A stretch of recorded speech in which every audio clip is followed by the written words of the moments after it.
High, আমি অন্বেষা। আমি আবার অনেক দিন পর একটা ভিডিও নিয়ে চলে এসেছি। প্রায় পুজোটা কেটে যাওয়ার পর আমি ভিডিও নিয়ে এসেছি। পুজোর মাঝখানে একটা ভিডিও আমি দিতে পারিনি।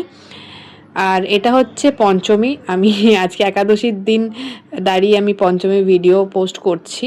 তার জন্য খুবই সরি, কারণ সবাই আনন্দ করছে, আমিও সেমভাবে আনন্দ করছি। তো এটা আমার অফিস কলিগ প্লাস অফিস দেখালাম, নবরাত্রির জন্য সেলিব্রেট হচ্ছিল। তারপর দেন ডিরেক্ট আমরা বাড়ি থেকে ঘুরতে বেরিয়ে গেছিলাম, মানে ফ্রেশ ট্রেশ হয়ে সাউথ ঘুরবো রাত্রে। এই যে প্রীতম আর সুশীল ছিল, আমরা ঠিক তিনজনে মিলে বেরিয়ে গেছিলাম সাউথের দিকে। আর যেতে যেতে তো অনেক ছোটোখাটো মন্দির পড়েই যায়।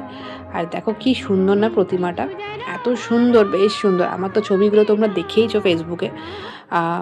আর তার সাথে বেরিয়েই দেখো এই আইসক্রিম আর ফুচকা খেয়ে দিই, আর একটুও দেরি না করে আমি সোজা চলে গেলাম, এটা ভুলে যাচ্ছি, দেখো দেশপ্রিয় পার্ক। ভেতরটা খুব সুন্দর করেছিল, খুব সুন্দর। প্রচণ্ড লোক ছিল তখন, অলরেডি 1-1:30 বাজবে হয়তো।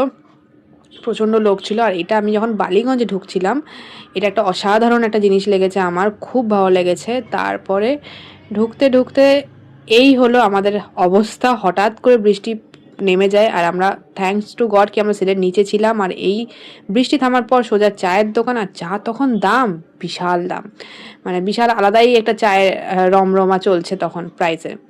তো আমরা চা টা খেয়ে আবার হাঁটা শুরু করলাম বৃষ্টি থামতেই সোজা নেক্সট প্যান্ডেলের দিকে, সেটা হচ্ছে ত্রিধারা। ত্রিধারাটাও খুবই সুন্দর করেছিল, তোমরা দেখো এখানে দেখতেই পাচ্ছ। বেশ ভালো লেগেছে আমার ত্রিধারাটা। বাট কষ্ট একটাই, আমি যে চেতলা যেতে পারিনি, কারণ কিছুদিন আগে খবর পেয়েছিলাম যে শর্ট সার্কিট হয়ে যায় বৃষ্টির জন্য। তারপর মোমো খেয়ে নিয়ে সোজা সকাল হয়ে গেল, দেখতেই পাচ্ছ। দেন সকাল আমরা বাড়ি ফিরছি, আর শরীর দিচ্ছিল না, বাট ম্যাডক্স হয়ে তো যেতেই হবে। তো ম্যাডক্সে সোজা গিয়ে একটু আড্ডা মেরে দিনটা এরকমভাবে শেষ করলাম, আর বাড়ি গিয়ে সোজা একটা ঘুম মারলাম। টাটা।